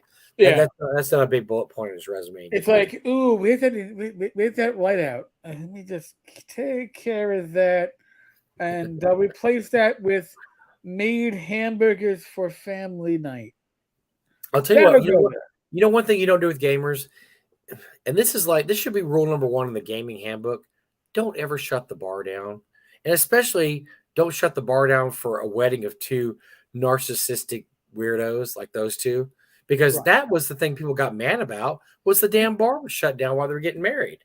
Well, and the argument I've heard from the, I don't know, there's the side of the married couple is like, well, everybody was welcome and anybody could have gotten something after the ceremony, kind of sort of if you were able, and again, I wasn't there, but I was told that was if you were able to get past the unofficial circle of protection. Sure. Yeah, they had, it was a tiered system. It was definitely a tiered system. You and I would have not have been welcome in that well, a lot of places were not welcome. We would have had to push our way to the front, and even then, they probably told us to get lost. So, yeah, look, there's people that leave the hobby. I have nothing against Satine Jameson. Matter of fact, I've had pleasant interactions with Satine before. She seemed like she does her job. She did her job well. I mean, she was a porn actress, but wasn't a porn actress when she was doing stuff for WotC. But that they just, they got too full of themselves, and they opened themselves up for what happened in the midnight auction, which is extreme parody, because nothing that was said at the auction was absolutely untrue, was it? Nothing in the midnight auction was untrue. So, but you know what? They sold their harp and they made some money from North Texas, and we thank Mark Greenberg and Jim Kitchen for doing that and getting the harp sold. And was that the real harp? Was that their real? That was the real harp. Yes, that's what Mark says. He feels bad he didn't push that more because he thinks the bidding didn't get high enough because people didn't realize that was the actual harp that he bought that was auctioned off. So, wow, it was the actual harp though. So. Yes, Paul, that was a bunch of bullshit. You were pissed. I would have been pissed too. Yeah. Now they could have had that. Oh yeah, I would have. That could have been the night with the open. That could have been open keg night, right? Hey, we're gonna. I might have heckled. I might have heckled them. That's how pissed off. Because you know what I like about. Don't say what I like about Gary Con is you come down at the night. They have that really beautiful lobby area. You grab a drink, you sit down on the sofa, and you talk with your friends. You know what I don't want to do is see two narcissistic weirdos have a wedding. It's all about how much they love each other. I don't want to do that. I want to have a drink with my friends. Well, and yes, but again, they could have. They, meaning the con, could have lowered their gamer aggro if they said, "Hey, let's bring out the spotted cow kegs, and this is spotted cow night, and you drink your spotted cow beyond while we, take over the bar for a couple of hours." That would have been a better solution than Right. the non-solution. Now, as for Greg, why a company or high-profile person would hitch their wagons to that stuff is beyond my comprehension. Well, have you heard about a company called Anheuser-Busch? And I'm going to leave it at that. Yeah, the people make mistakes. Let's just put it that way, And nothing against the person involved because it wasn't their fault, but you've got to know your audience. And Anheuser-Busch didn't know their audience, and guess who else didn't? Gary Con that one night. They did not know their audience. Nobody was clamoring for a wedding. We want to see the wedding of Satine and Jameson. But and then now here's another thing that kind of, I guess, maybe falls into the larger scheme of things. It's like you don't realize that you're alienating this huge group of people. That aggro doesn't go away, right? People are still talking about it. Was it? Oh my gosh! A year later, a year and a half later, yeah. A year and a half later, people are still talking about it. There's pictures on the internet, Eric. So I mean, you can pull it up whenever you want. Pull up Satine and Jameson's wedding, and I mean, it's just nothing disappears on the internet, right? No, and now Satine, when she was working for Wizards of the Coast, now this is what I've heard. Am I sure it's 100% right? No. Is it pretty likely? Yes. She was hired for her position under the recommendations of Mike Merles. Mm-hmm. Then Mike Merles and his authority, his influence started to shrink in the company. And then somebody asked, who is this Satine Phoenix? And then somebody else went, oh, she's a former porn star. Why the fuck do we have a porn star being our community manager? Right. How does it look like? She wasn't stripping for stuff, but she doesn't have a reputation. You can find her videos. I don't recommend finding them, but they're not that hard to find. Okay, so I mean, that was so they didn't fire her; they just didn't renew her contract. Now, honestly, they've done that with others. Yeah.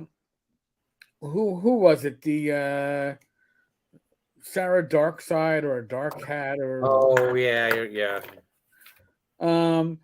She was, also kind of like and it was weird because Sarah Dark Magic. They went from an average looking woman to former porn star. I don't know if that was an intentional change of trying to change the demographics or not, but now did it even have a community manager? I don't even know. They have brand managers. Those dumb positions that what do they really do? I mean, come on. No, it's just somebody to throw blame at when shit goes wrong. Well, yeah, you should have taken care of this.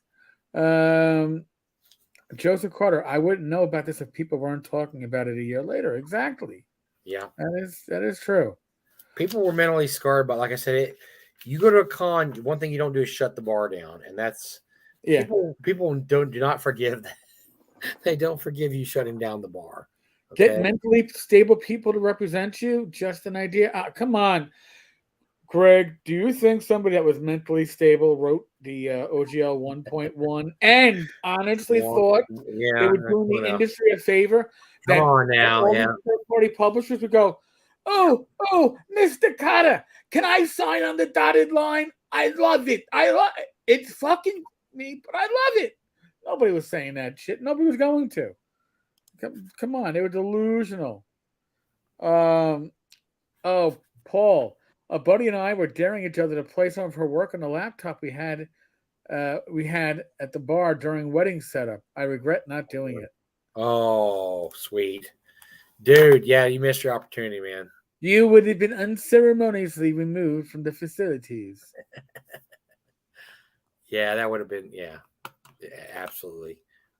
Well, we probably spent too much time on Satine and Jameson, but I Well, mean, getting back to the con, we by the way, Gary and David and I are going to have a meeting next week where we're going to go over all the good, bad, and the ugly of the con, and see going forward what we need to change. There are a few things that we will change. I mean, just and sometimes minor things like my brother runs the gladiator tournament and the chariot racing, and we decided that the gladiator tournament is going to be a 3-hour event instead of having it just all over the place, like just whatever you can get together with your opponent and meet and fight, do it.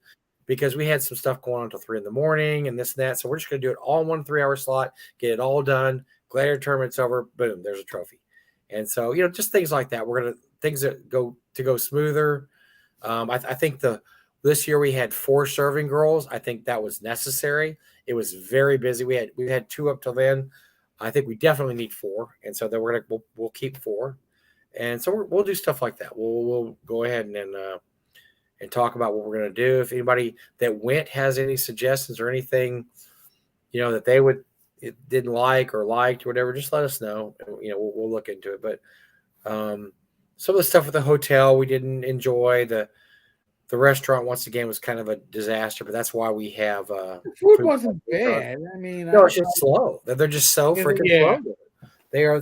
I mean, their food's fine there. I think their food's fine, but they are very, very slow. But that's just the whole service industry now, right? I mean, they're just all, nobody can find people to fill jobs there, and so they're all slow,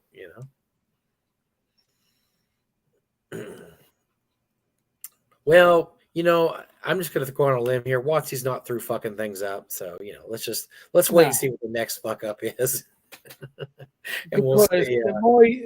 The more you know, the more you know, and Watsy just non-stop. And I'm going to say this as an aside because Mike and I, we do take a little satisfaction in bashing Watsy. Don't get me wrong. All right, I'm not gonna say we take no satisfaction in it. Why not? Yeah, I love bashing people like that. But I know there's an element out there, an army of one, or a cutter of one, who believes that Mike and I somehow are on Watsy's payroll to. Oh, that's the funniest part. Yeah. I mean, listen. If they're paying for this kind of attention, man, they're fucking retarded.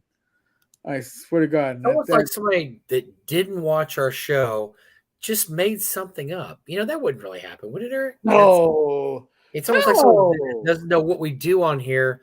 Just thought they'd make something up because they thought it might stick because they just like to make up shit. I mean, I don't know. I'm just throwing it out there, man. I don't know if that's true. No, you're right, Mike. Because they speak so highly of Watsy. Well, that's along with that they're just mad that certain somebody started being an anti-Semite bigot weirdo before they did, and that's why they don't like that guy. Because he stole their thunder. That they were going to jump all aboard that wagon. Yeah. That was my role model. And Joseph, I can believe it. I know very few people at Watsy, and I don't actually ask the questions of how do you like your job, because it's kind of embarrassing. It's tough for them. Yeah, and I'm the same way. It's really tough for them right now. It does suck right now because a lot of them don't agree with what's going on. And I was told by one employee that, things that get out, you're getting a skewed picture of stuff, which I'm sure is true, because you're basically getting one side screwing up so bad that nobody's willing to listen to them. And, and so, but look, just take everything away, take all the fluff away. It still comes down to a company not understanding their audience. Essentially. Which we have seen happen a lot lately. If you don't understand your audience, you could lose terribly, and that's happened to a lot of people lately, not just WotC. So you got to be aware of who's buying your product, and look, gamers are the easiest to please people ever. Just give us something. I mean, just give us dice to roll and something to do. And the main thing is what gamers don't care about, Eric, is agendas. They don't care about it. And that's for North Texas proof of that. Everybody just came to game. There was far left people there. There was far right people there. There was people in the middle. I mean, it just everything under the sun was there, and nobody cared about anything. No. Oh, they cared about gaming. They cared about that is exactly. And they cared about telling their gaming stories.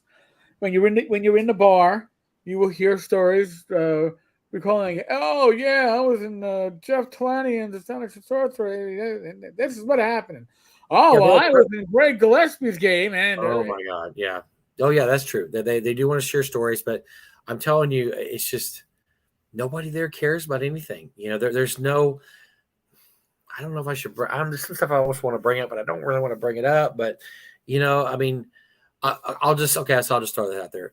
Every year as a special guest, we have Janelle Jaquays, we have Rebecca Heineman, and they are universally loved, and people come up and talk to them, and they spend time talking with them, and there's no controversy or anything. They're just two gamers, and they come there and they have a great time, and there's no agendas there. I mean, you know what I'm saying? They just show up and they play.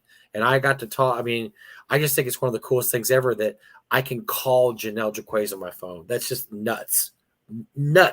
The person who wrote Dark Tower and Caverns of Thracia, she's inviting Gary and I to lunch sometime because she actually lives over by Gary. And I'm like, but there's one of the things that Doug always said was he doesn't care who shows up to game, just game. I mean, he doesn't, it's not important.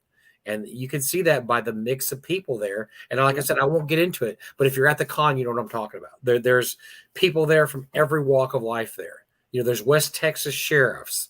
There's a bunch of guys from New York, just like Eric that are, they're just native New Yorkers come up. There's West Coast dudes that show up, there's, there's foreigners. We get people from UK and obviously Finland this year, and just Hawaii, yeah, Hawaii. We got a big connection from Hawaii for some reason. We got Hawaii people, and nobody cares. We're just sits in games, and I mean, I don't know how to explain it, but it's just you can't put agenda. Agenda is not bigger than the game itself. And when companies, and one of the reasons WotC is getting beaten up and bashed and keeps tripping over their own dick, as many people have said, is because they keep putting agenda over the fact that people just want to play fun games with other people. Yeah, we got some Boston people there too. Boston, Mr. Matt Roberts from Boston comes in. Oh, and there was a retired cop from Boston. He wasn't there this year. Yeah. Burger Becky's all. Yeah. They're fun to talk to, and Janelle, I got to see her. She's got this big old book. It's a casting, that she put out in the 80s. What's it called? Casting. I want to say casting. That's not it. Central Casting. And she's redoing it. And oh my God, the artwork is great. And it's just good. It's kind of like it's the monster that never dies. But it's that thick, and she's still trying to edit it and work on it. It's such a humongous book, but that is going to be great when that finally comes out. So. But yeah, they're all there and they have a great time. And I just one time on N World, somebody said something very ugly about North Texas, and I was very happy to see that about half a dozen people, including Rob Kuntz, who I haven't talked to personally in years, jumped up and said, "If you see their special guest list and see who's on there, you might want to you might want to back up." And to the person's non-credit, they still didn't back off. They just said, blah, blah, blah, blah. When everybody pointed out who our special guests were, they were like, blah, blah, blah, because they just obviously assumed something and they just threw it out there because they had their agenda.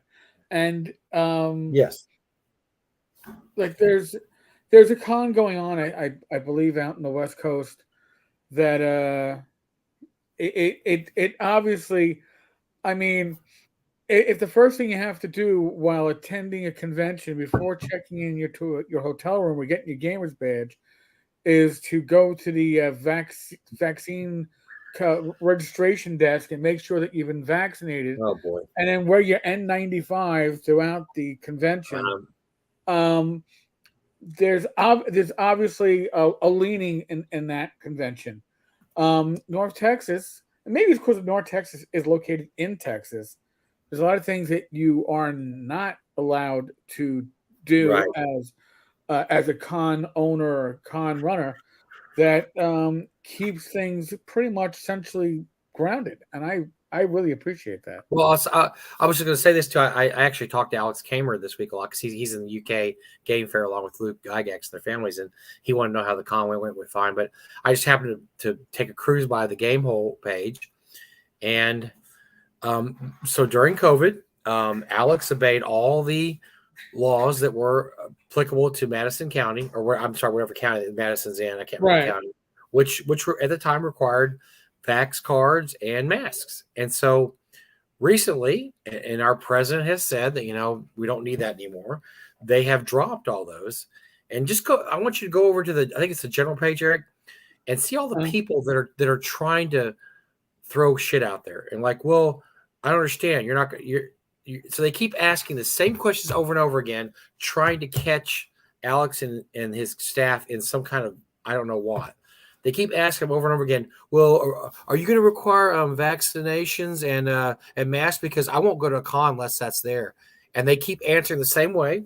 We will do whatever the county tells us, whatever's legal in the county. And they will not take that for an answer because you know what? They have an agenda. Right. They keep pushing it. And Alex is nice to me. I just say, don't effing show up to my show. Here's what we're going to do. We're not requiring masks anymore. We're not requiring vaccinations because the county and the state no longer require it. If you have a problem with that, see you later. Right. And Alex is too nice to say that, so I'm going to say these people need to go to another con, because that drives me crazy. And once again, we talk about people trying to push their agendas on a con, and when people just game. Thanks. Oh, Bill was here. By the way, I'm going to throw this out there too. Last year we started our Hall of Honor, which honors our special guests and attendees who have helped the con over the years, helped us promote the con, have done things for the con, have given us stuff, have worked for us. Our first year inductees were, of course, Doug Ray, and then we also had all guests from our first year, Dennis Astaire, Tim Cask, Janelle Jaquays, and Matt Finch, who were all guests our first year. This year we had our second class, and it included Bill Barsh, who was there at our very first convention, has not missed a convention. Well, missed the COVID convention. He's donated stuff to us over the years, helped us out a lot. Run a tournament at the convention 13 years. Conventions don't even have tournaments anymore. He's running a tournament still at our convention.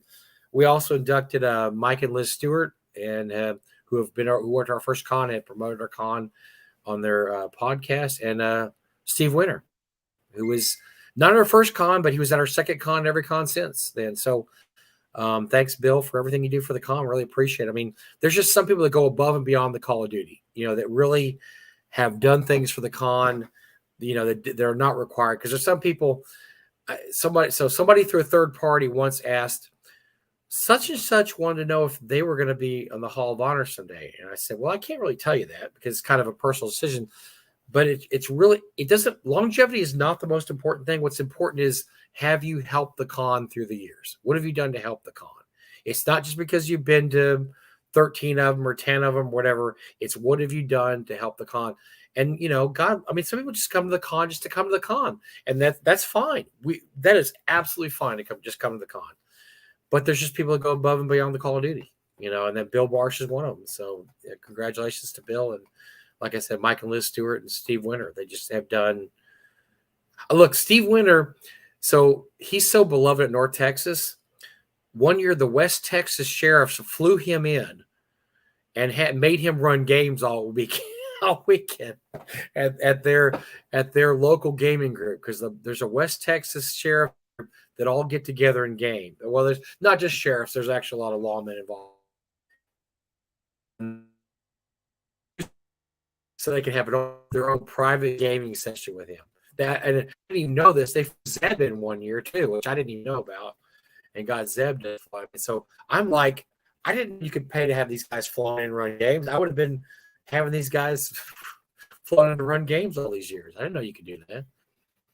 So, yeah, so they're these guys are all very beloved, and they have all done quite a lot for the con. So congratulations! And by the way, we had a really cool like a chainmail shield. It's got these little cutout, these little wooden things, and you put them on the shield. And it's just really cool. It's really cool setup. So we'll have that at the con review now, and you'll be able to see. Oh, you walk by there. Oh, there's a hall honor, and then someday, 20 years from now, when I'm gone or whatever, and the con's, who's that guy? What did he do? And then maybe there'll be a little thing underneath it by that time saying, here's this guy did, Genesis Scared, Studies and Burrows, the Druid class, this and that, blah, blah, blah. Greg, they can fly me in for games. Well, okay. I'd fly you to you game, but you said I'm already doing a kick-ass job. I don't need you. Sorry, but you just heard it here first. Greg available for flying in to run games. From Canada. From Canada, here he comes. Greg Gillespie to run the game for you. So I just said Portland's Game Storm required masks this year because con crunch. You know what? That's not a. If you we asked people wear masks, didn't we? Eric? There's people at North Texas wear masks, and I don't have any problem with it. There was one person I don't remember who it was who was coughing a lot, and they were wearing a mask and coughing a lot. So well, great. Don't cough on me. Thumbs up, man. I have no problem with you wearing a mask if you think you're sick. Or if you don't, maybe you're sick. No problem with that at all. And con crud sucks. And I haven't heard about any con crud or this. So cross fingers. Hopefully it's Wednesday. So hopefully we manage to dodge it this year.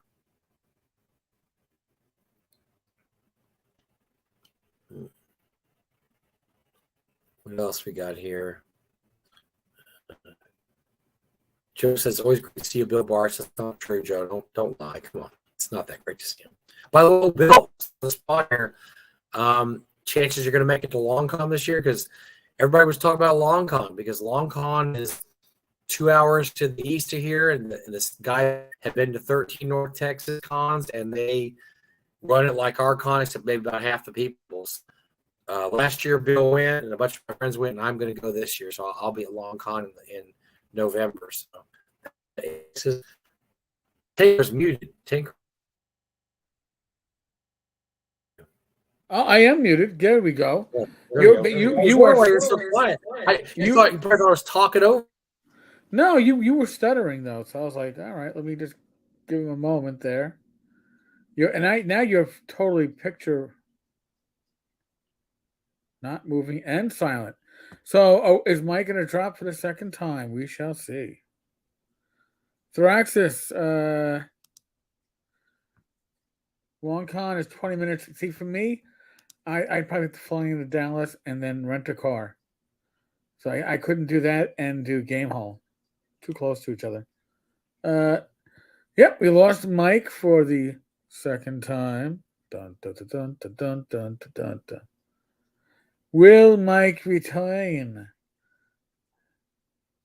Inquiring minds want to know. There we go. And Mike looks I got here. kicked again. You were looking like shit for a while and stuttering. There's something wrong, man. Like I said, we got storms here, and so that's all I could think is something's up because normally I'm doing pretty good. Like when I usually horn in on your Friday night show, I'm fine. But now, nope. It's okay. Glenn loaned you some of his bandwidth. But yeah, the more people you have, you do have a better. I know this year the talk was. I mean, there was so many of our friends that got COVID from GaryCon. I mean, it was like now GaryCon is in February when flu is big, and yes, there's 3,000 people and they're crammed into a tiny, like a kind of a not that big space. So the chances you're going to get sick are bigger, So Greg, you fly into Dallas, you drive about 2 hours east, and you're there. And the 2.5 hours east. An airport about 5 minutes from his house. Love field. You can go DFW or left field, either one. Oh, you're talking. Yeah. You can go either airport. You're fine. I didn't I get don't what know. Bill. So Bill, are you coming to Long Con? You're gonna try to. So we'll see. Rob wants to know what's up with the Oh no, receipts. I Hey, don't have it with you me, Rob. We'll have to debut it another maybe Friday night. I'll pop on and debut it and get one. You know what? I bet I could auction out of those idiots you have on the show, Greg and Joe and Matt. They would probably pay a pretty penny for that bag. Because that bag, we showed it to Joe Lawyer, and he thought that was sweet. He was all on board. And which, by the way, so I think Joe had a good time too. I'm glad Joe made it there. yeah. He He had a should really have good been my time. first date 9 years ago. Yep. Said he couldn't make it, and Rach did, and the rest is history. It's all.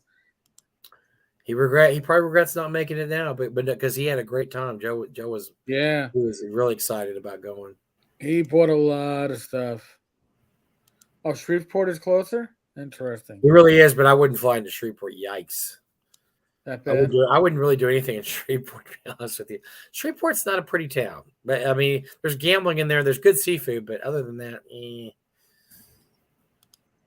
it's kind of yuck. You don't understand the humor.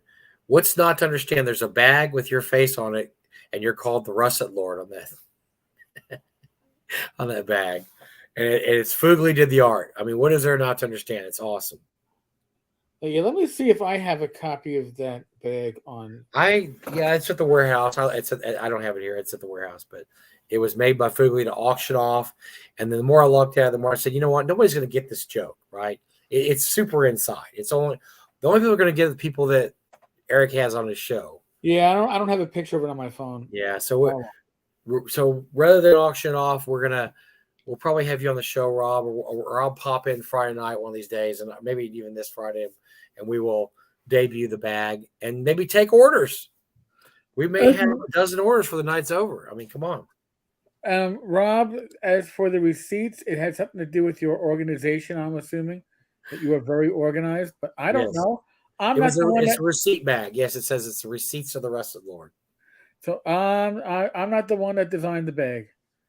I am not the Fugly who did the shirt that Joe was. We bow to Fugly's genius in this. Sorry, that my partner here, Mike, is currently wearing.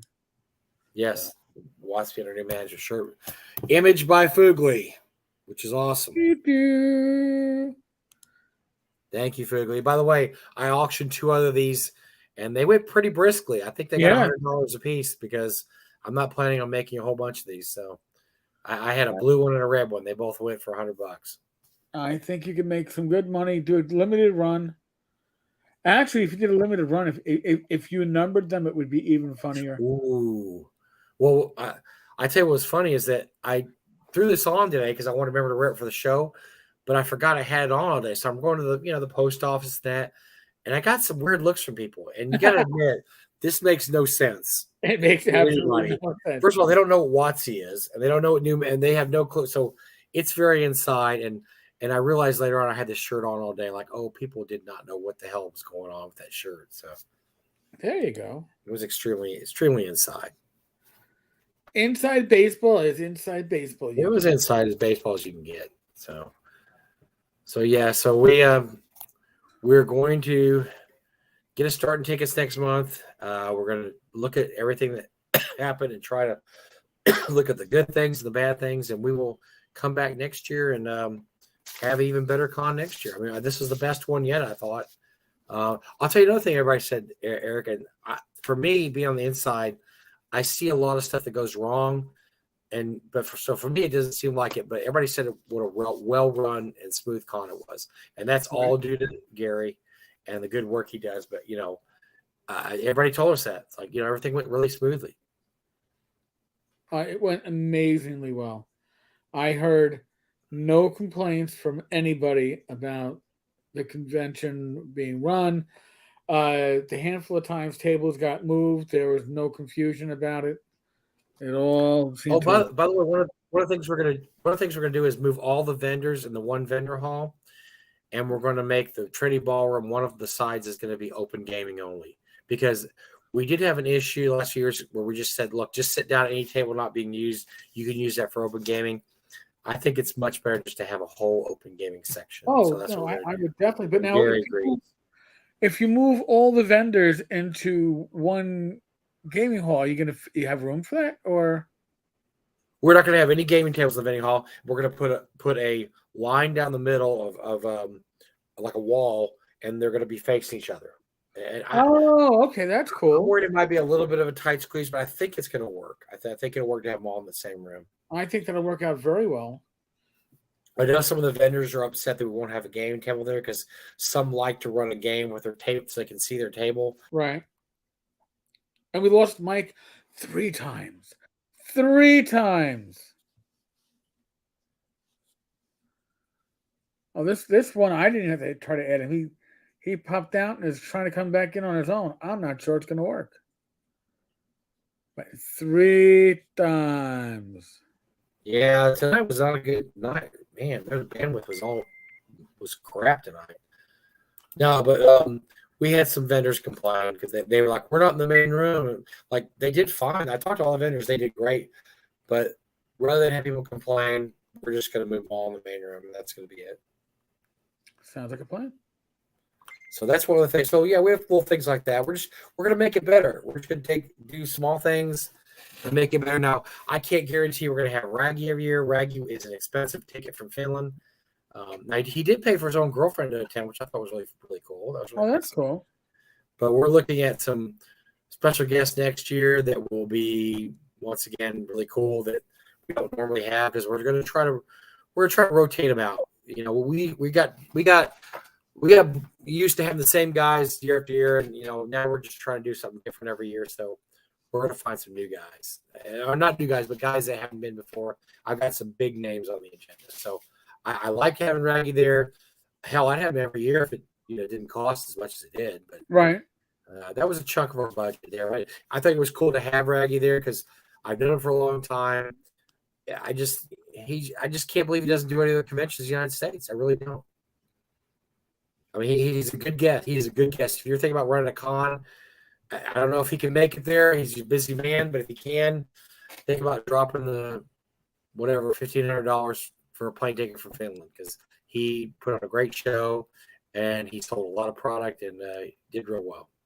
And it was nice to meet him, Yeah. He's as he explained when he first met me in person, like, you're not supposed to be 3-dimensional. It was like, because we've always been talking for a decade, via chat, via, video. It was interesting to actually see James up close and personal. The first time I ever talked to him, it was around our first con, and that's when back when Doug was like, "Yeah, who do you know?" I go, "We can invite James Raggi. He's really big," and he was like, "Yeah, I can't come." It was like, this is like 2009. He's like, I love to come, guys, but that's a long trip," and so we worked on him over the years, and then the first year we had 3 casts for, he submitted his box set game. That's how long it's been. And so I don't know. I just talk to the guy. He's always been very pleasant to talk to online. So. Oh yeah, definitely. Oh dear. Yeah. Eric's spreading his air quality stories now. It's going to be the year the air was unbreathable. Yes, the earth stood still. Listen, they did something that they haven't done since. I don't even know if we had any weather related cancellations of alternate side of the street parking. Right. Where they make you move your car or get a ticket so they can clean the street. Yeah. They suspended that for a couple of months during COVID. Well, they suspended it for tomorrow because of the air quality. Wow. So they're basically telling people stay inside. So, anyway, yes. By the way, Joseph, it was a Minion shirt. I'll see if I can get them at a con. Oh yeah, the Minion shirt. That was Fugly too, right? Yep. Oh, that guy's he's talented. He's everywhere, man. Maybe he needs to be a special guest. All right. When Mike comes back, we are going to.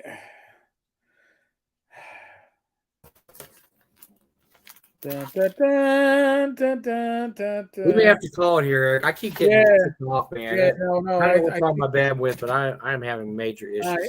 I think you are right. So, folks, huge thank you for hanging out with us tonight, letting us catch up and recap North Texas.